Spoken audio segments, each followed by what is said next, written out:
রত্না দেবনাথ কাকিমার আরেকটা নতুন কারনামা সামনে এসেছে। কারা যেন ভোট দিয়ে জিতিয়েছিল রত্না দেবনাথ কাকিমাকে তার মেয়ের বিচারের জন্য। রত্না দেবনাথ কাকিমার মূল কথা ছিল যে উনি পদে গেলেই, উনি ক্ষমতা পেলে তবেই ওনার মেয়ের বিচার পাবেন। সেটার এখনো কোনো কুলকিনারা খুঁজে পাওয়া যায়নি। হ্যাঁ, হচ্ছে, তবে যেই নতুন একটা জিনিস সামনে এসেছে সেটা কতটা সত্যি জানি না, তবে অবশ্যই সেই কথাটা তোমাদেরকে শোনাবো যে ওনাদের ওখানকার একটা মন্দিরের প্রণামী বাক্সের হেফাজত উনি করবেন। মানে তোলাবাজি শুরু হয়ে গেছে নতুনভাবে। তো চলুন ওই মন্দিরের যে সেবায়েত, তার সঙ্গে একটা সংবাদ মাধ্যমের কোনো সাংবাদিক হয়তো অডিও কলে কথা বলেছেন, তো সেই যে রেকর্ডটা সেটা তোমাদের সাথে শেয়ার করব। বঙ্কুবাবু বলছেন? হ্যাঁ, বঙ্কু বলছি। আচ্ছা, আপনি তো সেবায়িত বোধ হয় হ্যাঁ মৎস্যতলায়। হ্যাঁ হ্যাঁ হ্যাঁ, আপনি জানেন তো এই মন্দিরে এসেছেন তো? হ্যাঁ, আমি সন্ময় বন্দ্যোপাধ্যায় বলছি। বুঝতে পেরেছি। আচ্ছা, নাম এরকম লেখা আছে কেন? আচ্ছা, ফোন নাম্বার লেখা আছে। একটা খবর পেলাম, সেটা হ্যাঁ। হচ্ছে আপনাদের দুটো যে প্রণামীর বাক্স, সেই দুটো বাক্স কি কেউ চেয়ে পাঠিয়েছে?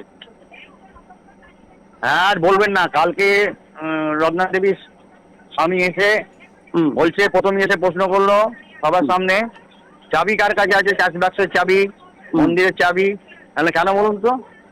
মন্দিরে তো আমার বংশ পরম্পরা, গুরু পরম্পরার মন্দির, চাবি খুঁজতে হচ্ছে কেন? না, আমরা কাজটি করব, আপনাকে যা ক্যাশ পড়বে আমাদের জমা দিতে হবে।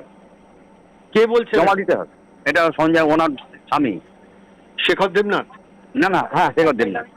আচ্ছা, তারপর? আমি বললাম যে দেখুন, আমরা এত সারা জীবন সারা বছর খেটে, হ্যাঁ, খরচা করে ঠাকুরকে সাজানো গোজানো সব কিছু করে এখন আপনার তাদের ক্যাশ ফেরত দেবো, যে এটা কি করে বলছেন?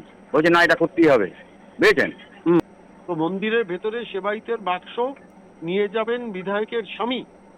হ্যাঁ মানে বিধায়কের স্বামী নেবে না কে নিতে হ্যাঁ, পারে? স্বামী স্বামী স্বামী বলে গেছে যে আমাদের দিতে হবে? সব নিয়ে যাবো আমরা, এবং ওনার বাড়িতে গোনা হবে। এই অভিজ্ঞতা কি মানে কোনোদিন হয়েছিল আপনার? জীবনে কোনদিন হয়নি। এত বছর এত পার্টি গেছে, এত হয়েছে। হ্যাঁ, সিপিএম ছিল 34 বছর, তৃণমূল ছিল 15 বছর, তার আগে বিজেপি গেছে, তারপরে কংগ্রেস গেছে। আপনাকে মানে রত্না দেবনাথের স্বামী, হ্যাঁ তিনি তিনি এটা বলেছেন, তাই তো? হ্যাঁ হ্যাঁ হ্যাঁ। শেখর দেবনাথ। কি শুরু হয়ে গেছে না তোলাবাজি? জানি না এই ঘটনাটা কতটা সত্যি কতটা মিথ্যে। যদি এটা সত্যি হয়ে থাকে, ভাবনার বিষয়। মানে রাম মন্দির থেকে অনুপ্রাণিত হয়ে এই জিনিসটা করার চেষ্টা করছে নাকি? মন্দিরের প্রণামী বাক্সের টাকা ওনাদের হেফাজতে থাকবে, ওনারা করবেন, মানে কি জন্য, কারণ কি? আজ পর্যন্ত কোনো সরকার, তোলামূল যেটাকে বলা হয়, সেই সরকারও এমন কাজ করেনি যেই কাজ এখানটাই শুরু হতে চলেছে। মানে এবার থেকে মন্দিরগুলো সুরক্ষা, মানে চাইবে মেয়েদের মতন, মন্দিরগুলো সুরক্ষিত নয় এনাদের কাছ থেকে। মানে ভাবা যায় কত দূর বেড়ে গিয়েছে। উনি ভোটে কেঁদে কুনতে প্রার্থী হলেন, মেয়ের বিচার চাওয়ার জন্য উনি ভোটে দাঁড়ালেন। সেইখানটায় দাঁড়িয়ে আজ 2 মাস হতে যায়, কি শুনানি বার হচ্ছে, কি হচ্ছে, ওনারা বলছেন ওনারা হতাশ হচ্ছেন, ওনাদের আগের সরকার খারাপ ছিল, এই সরকার ভালো, তারপরেও ওনারা হতাশ হচ্ছেন, সব কিছু ঠিক আছে। কিন্তু এটা কি ওনার হাজবেন্ড, মানে ওনার ওয়াইফের, মানে রত্না দেবনাথ কাকিমার কি পদের যে এটা, তার থেকে ভালো একটা লাভ করবে তেমন কিছু ভেবেছে? মানে আমাদের ক্ষতি হয়েছে, এবার আমরা পুরো রাজ্যটার ক্ষতি করব, এমন কোনো ব্যাপার নাকি?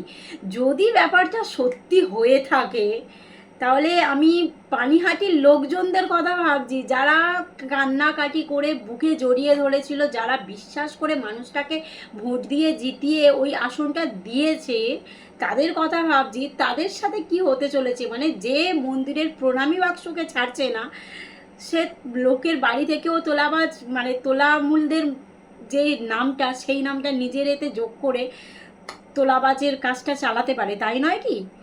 যাই হোক, বেশি কিছু বললে আবার অন্ধভক্তদের গায়ে লেগে যাবে। কিন্তু এই যে অডিও রেকর্ডটা, এটা শুনে ভালোভাবেই বোঝা যাচ্ছে যে কি হচ্ছে আমাদের রাজ্যে। এই জিনিসটা ওপর মহলে যাক, এই জিনিসটা যাওয়ার পর কি স্টেপ নেয় সেটা দেখার, আর যদি এটা মিথ্যে হয়ে থাকে, যেই দুজন কলে ছিল তাদের সাথে কি হয় সেটা দেখার। কিন্তু কাকিমা কি করছেন এইসব? আপনার হাজবেন্ডকে সামলান, এ তো অতি লোভে তাঁতি নষ্ট হয়ে যাবে।